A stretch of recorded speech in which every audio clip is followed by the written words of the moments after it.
یک سخنایی میکنه فرزند ما کو دلش هیچ وقت جوشی سخنگنی نمیگه انسان میگم بچه جان هیچ گپ نداره پدر میگن خوب باشد خوب باشد همه در کجای باشم در هر یک سخنا میگم که کتی پدرت هم صحبت چه مقصد او پدره او تدا نکی نکرد ما هم پدر شدم هم بودن مقصد که قدر پدر تا دوم بچه تا حاضره در خاکی پای پدر مادر مرم تا حاضره ما بی نفسی و یا مقصد نفس کشیده ندارم. پدر خود نمیخواد که صحبت کند. چگونه است تربیتش به پدر به مهر پدر؟ بهترین فراموش بهترین خیال میکنم که بهترین بچه‌ام بچه فاضل هر یک سخنش بچه جان شوهر کن که قدری ترا بدونه مقصد که تزیق نشو که میگه پدری ما ترا پرت افتاد مقصد این قطع شکستی و غلطی دی و بخیستی هر یک سخنای میگه بچه جانم خواهش دارم که سری مرا در زمین. سلام به همه شما مخلصان سامانه فراموش لایف. میخوام که یک اعلان بهترین را برای تمام بانوان عزیز برسانم چون بانوان ما زیادشان در خانه نشستند و میخوان که کار پیدا کنند و پول خود را داشته باشند. پس شرکت فابرلیک و خود اپای مهران بانو بخشیده به سال نو اکسیه اعلان کرده است و شما میتوانید که محصولات لازمه خود را از این شرکت تا بخشیده به سال نو تا سال نو با نرخ دسترس خریداری نمایید. غیر از این آن نفرانی که در آن همین سال نو در آن همین شرکت با رجیستراسیون میشوند با اپای مهرانه که اپای مهرانه خودش در طول 6 ماه علاقه کمک میکند که آن نفری که به کار درآمد در دیرکتوری فابرلیک شود. پس فرصت را از دست نمیدیم. این بهترین فرصت است برای آن بانوانی که در خانه نشستند. همه ما و شما از شرکت فابرلیک خبر داریم از کارش از محصولاتش. پس با اپای مهرانه بانو کار کنید صاحب هم پول شوید هم محصولات فابرلیک و هم در طول 6 ماه دیرکتوری فابرلیک. سلام عرض میکنم به همه شما تماشاگران و مخلصان سامانه فراموش لایف.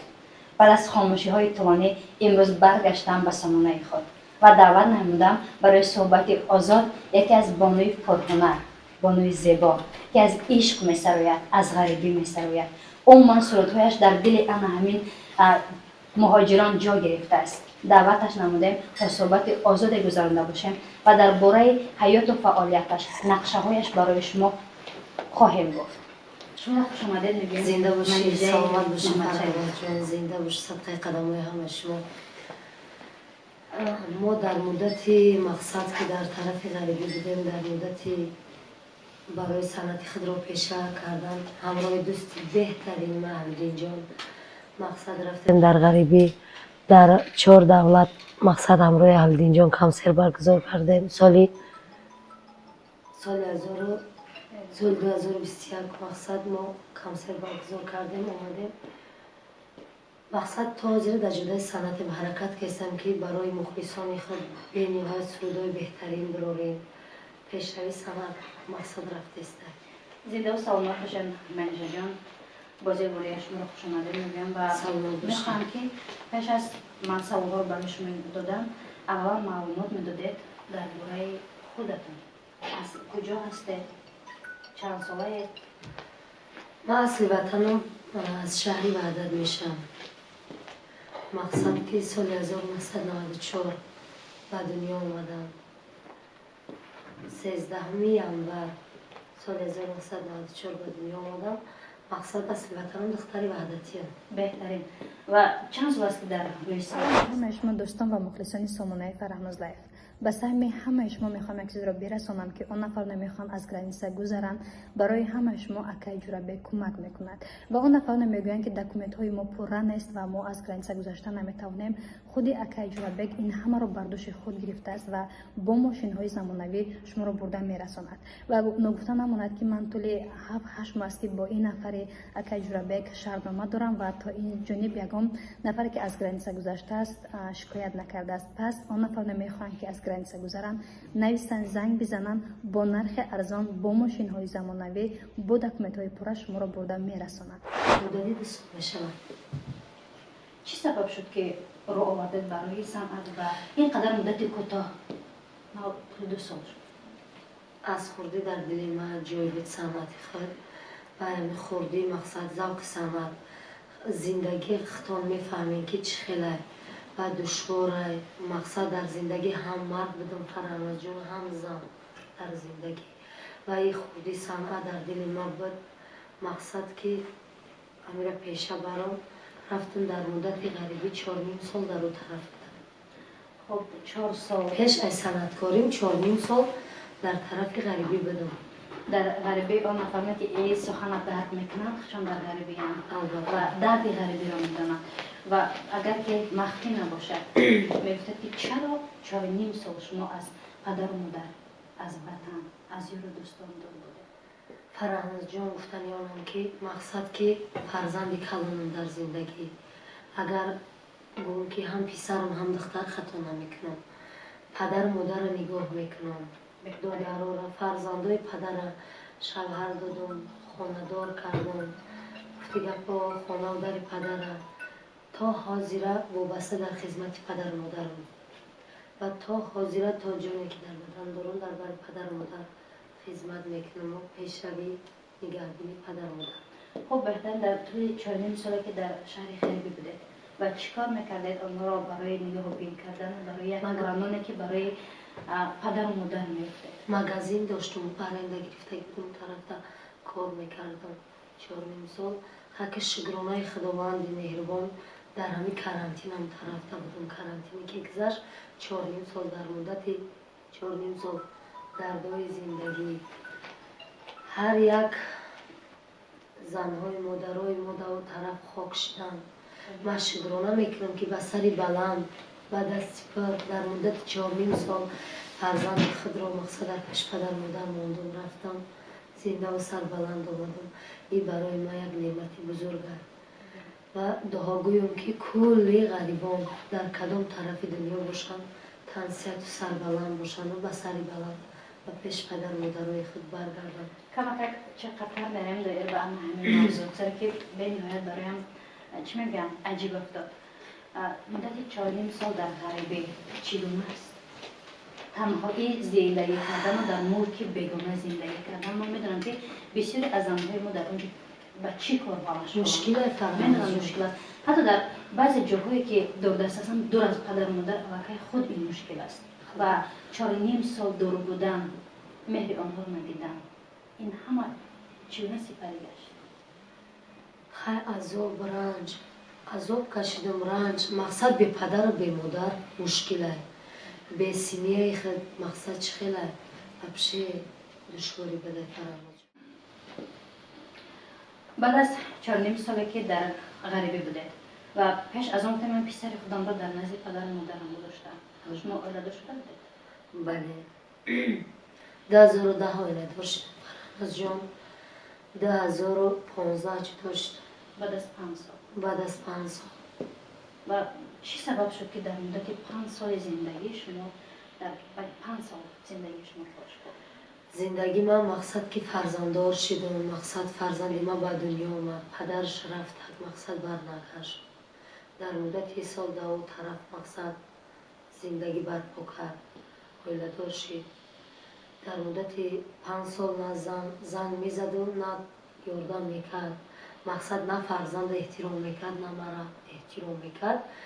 در مدت خودتان میدونین که شوهر کردگی فراموش جان خیلی در زندگی وقتی که در پشت مرد نباشد، هم صحبت نباشی، قدری خودت ندونه، قدری زندگی تا ندونه، او زندگی برای تو معنی ندارد. وقتی هر یک شخصیت وقتی پای نخستین خود را در خانه شوهر میگذارد، پیش از همه شوهر باید قدری زنی خودش دونه. مقصد احترام همش میکنی، حرمتشون میکنی همچون پدر، مادر، خواهر، برادر. ولی در زندگی شوهر خود در کنار خودت مهربان نیست، مقصد قدر خودت نمیداند، در او خانه خودت هیچ وقت زنی مهربان، زنی خوشبخت حس نمیکنی. در مدت 5 سال مقصد رفت بر نگشت، مقصد فرزند نگه کرد، نه زن احترام کرد، مقصد جدا شد. خب در 5 سال بود فرزندش میگه در نزد پدر مادر موندن و مهاجرت رفته. 2018 رفتم. 3 سال در طرفی همین درون شهر توچکا داشتم. مقصد مغازین داشتم. ایاده مقصد خیلی بیزنس کاروچی میکردم. بیزنس میوگی لباسا خیلی مغازینی آرنده گرفته بودم. زندگی رو تا 2018 در درونی نشانده مقصد کار و فعالیت کردم. بعد 2018 سفر هنری خود را به طرف غریبی کردم. بهترین. در مورد انمی 4 نیم سال که در غریبه بود، پسر شما از دور از مهر مادر خود بود؟ البته دور بود، سخت بود. مقصد هر یک نفسی ما نفسی او بود. مقصد آغوش مرا گم کرده بود، آغوش پدرش. هر یک ساعت مونید زن میزد. اوچه جان یادت کردم، اوچه جان خیلی یاد.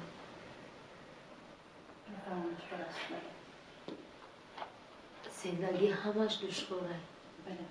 یکم ما زنها بعضی ما مثل مردم آباد.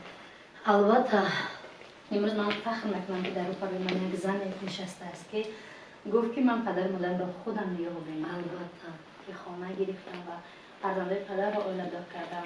من فکر میکنم که از صدها مرد شما بهترین.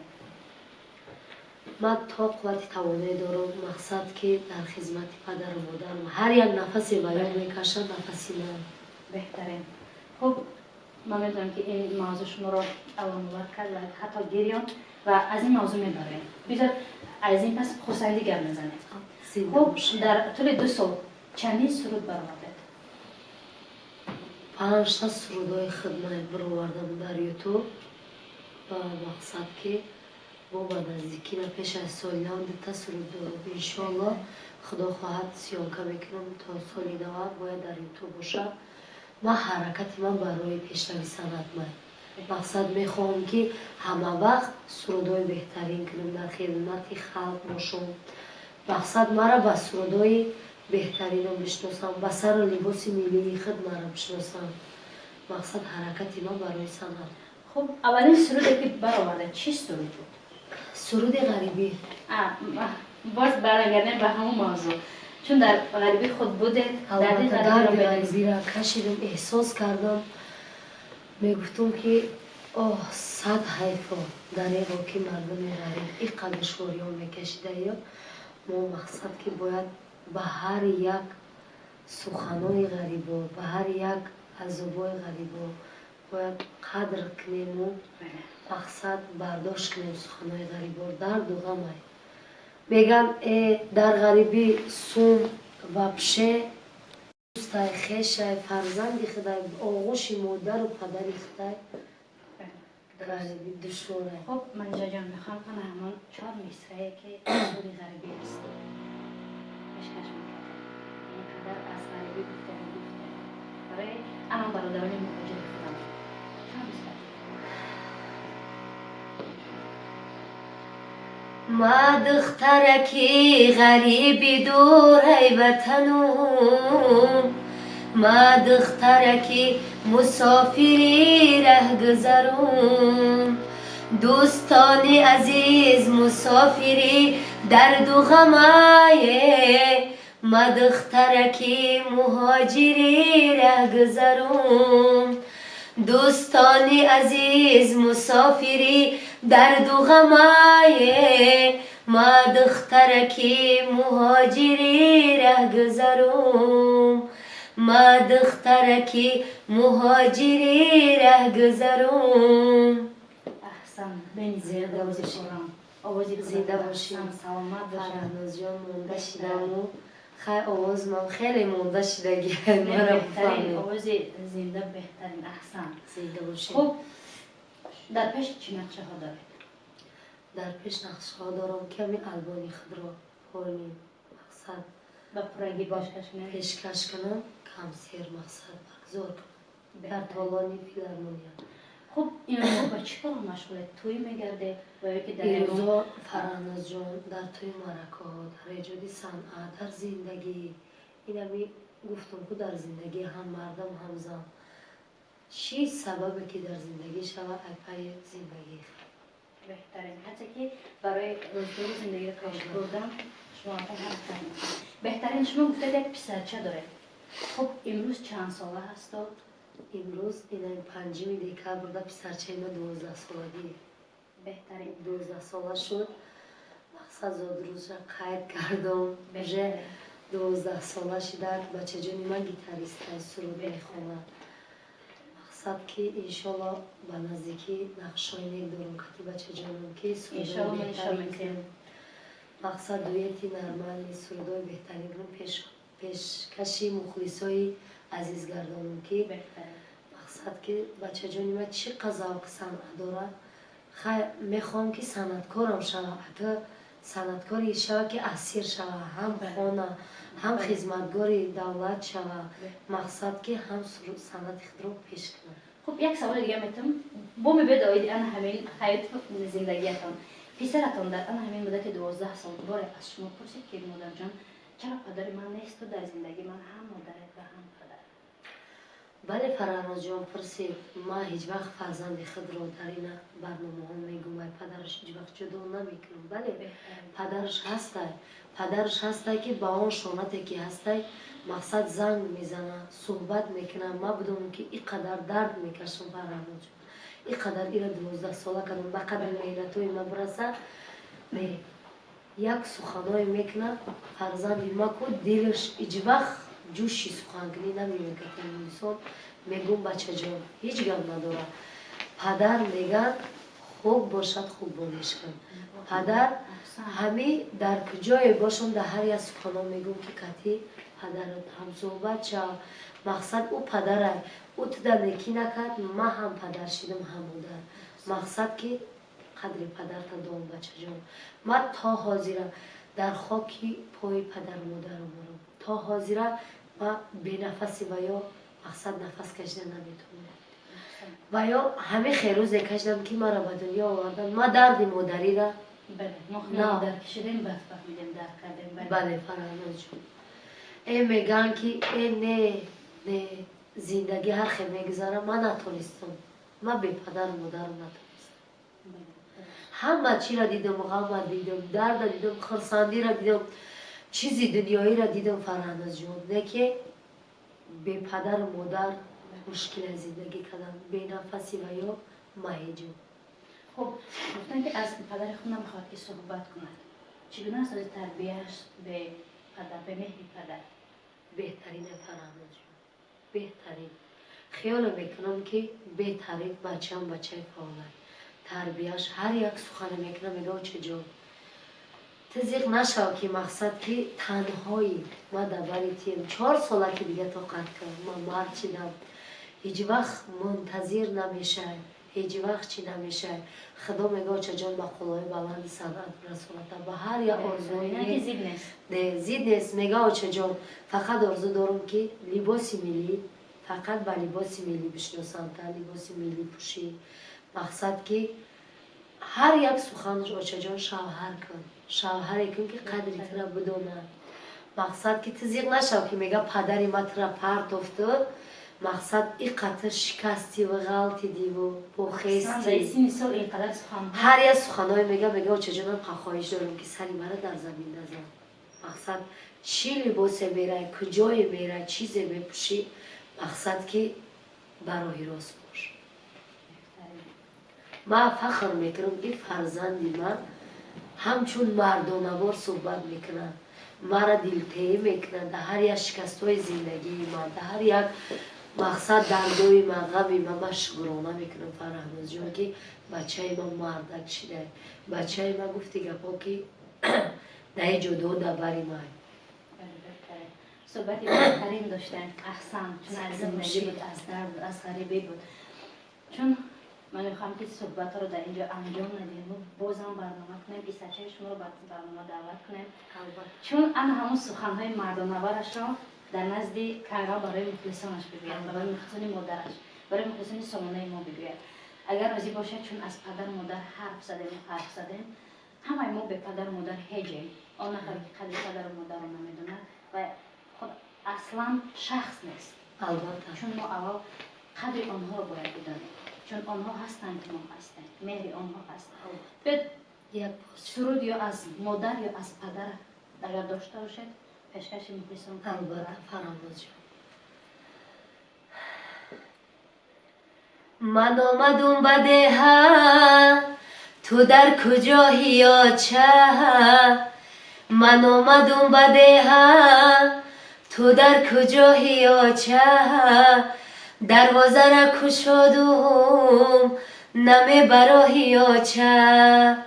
دروازه را کشادم نمی برای یا چه؟ تو در کجایی یا چه؟ نمی برای یا چه؟ تو در کجایی یا چه؟ بهترین. زنده و سلامت باشن. خب داخل چی گفتنید به هر مخلصان؟ در آخر گفتنیم که همه مخلصان را دوست می‌دارم. سربلندی و تنصیحاتی خواهانم پیش از همه قدری پدر و مادر خود را بدانند، برای که تا هست پدر و مادر هستند ما هستیم، نیستند ما نیستیم. زنده و سربلند باشند، در هر یک کنار دنیا باشند. فرهناز جان سربلند و تنصیحاتشان خواهانم به سری بلند به دست پر به پیش پدر و مادر طفلکان خود برگردند. زنده و سلامت باشن. زنده باشید. بار دیگر خوش آمده. زنده باشید فرهناز جان. دوستان عزیز، مخلصان سامانه فرهناز لایف، امروز یک صحبت کوتاه داشتیم با منیژه محمد شریف و خود شما شاهد آن گشتید که چگونه صحبت صمیمی بود، از درد بود، از غریبی بود، از پدر و مادر بود و اینجا رسیدیم به فرجام برنامه با منیژه محمد شریف. این خاتمه برنامه نیست و آینده روزهای نزدیک باز دعوتش میکنیم بعد از کلیپایش. خیر دوستان عزیز، تا برنامه‌های دیگر. زنده و سربلند باشید. فرهناز جان برای خوشحالی زندگی شما، زندگی صمیمی خواهم برای شما، برای فرزند شما. خداوند عمری درازش تیا و دستیاری پدر و مادری خود شود. و وقت قدری مادری خود را بدانم، پدری خود را بدانم. در زندگی سربلندی خواهم. زندگی شیرین موفق. زنده باشید. زنده باشین. خب بار دیگر خوش آمدید. زنده باشید فرهناز جان. اگر راضی باشیم بعد از وی ما پیسچه شما را صحبت کنیم، البته چون فرهناز از جان. زندگی، از آیندهش، از نقشه هایش بگه با در صنعت را که دوست می‌دارد پیشه کند. البته زنده باشید. سلام سربلندی یک خواهم. بار دیگر خوش آمدید. زنده باشید فرهناز جان.